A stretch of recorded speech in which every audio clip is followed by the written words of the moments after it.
Hi friends, welcome to blueberries kitchen. இன்றைக்கி நம்ம blueberries கிச்சனில் பார்க்க போகிறது தக்காளி தொக்கு ரெசிபி தாங்க. வாங்க இப்போ வீடியோக்குள்ளே போகலாம். இப்போ பேன் சூடாயிடுச்சுங்க. இல்லை, இப்போ நான் நல்லெண்ணெய் ஊற்றிக்கிறேன். தக்காளி தொக்குக்கு நல்லெண்ணெய்னா நல்லா இருக்குங்க.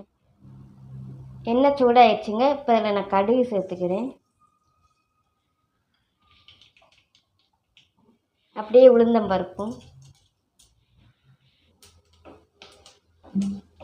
கடுகு நல்லா வெடிக்குதுங்க. இப்போ இதில் நான் பூண்டு சேர்த்துக்கிறேன். ஒரு 10 பல் பூண்டு எடுத்திருக்கேன். சின்னதுனால நான் 10 பல் பூண்டு எடுத்திருக்கேன். பெரிய பூண்டு இருந்துச்சுன்னா நீங்கள் ஒரு 3 6 எடுத்துக்கோங்க.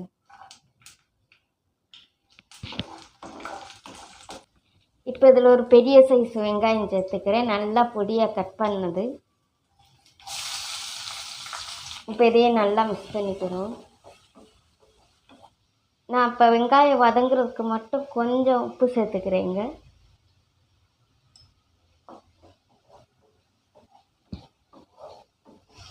இப்போ இந்த வெங்காயத்தை நல்லா பொன்னிறமாக நான் வதக்கி எடுத்துக்கிறேன். பாருங்கள், வெங்காயம் நல்லா பொன்னிறமாக வதங்கிருச்சுங்க. இப்போ இதில் வெட்டி வச்ச 4 தக்காளி நான் சேர்த்துக்கிறேங்க.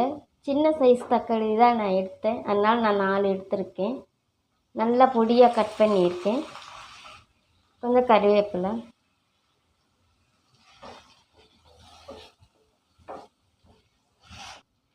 இப்போ கொஞ்சம் மஞ்சள் பொடி சேர்த்துக்கிறேங்க. Chilli powder 1 spoon அளவுக்குங்க.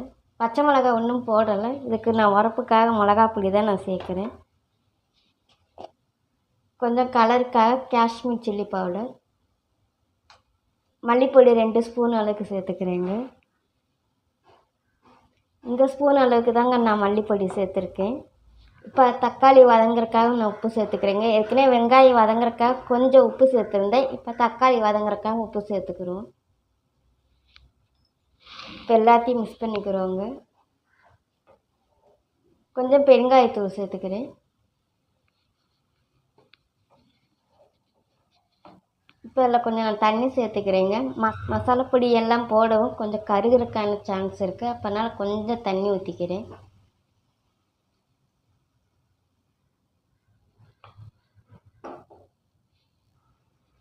இப்போ இதை நம்ம மூடி போட்டு நல்லா வதக்கி எடுத்துக்கிடுவோங்க.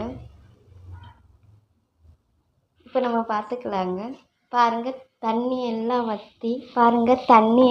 வற்றி தக்காளி நல்லா வெந்து வந்திருக்குங்க. இப்போ கொஞ்சம் மல்லி இலை சேர்த்துக்கிறேன். புளிப்பாக காரசாரமான தக்காளி தொக்கு ரெடி ஆயிடுச்சுங்க. நீங்களும் இது போல் ட்ரை பண்ணி பாருங்கள். ட்ரை பண்ணி பார்த்துட்டு இந்த வீடியோ பிடிச்சிருந்தா ப்ளூபெரிஸ் கிச்சனை சப்ஸ்கிரைப் பண்ணிக்கோங்க. தேங்க்யூ.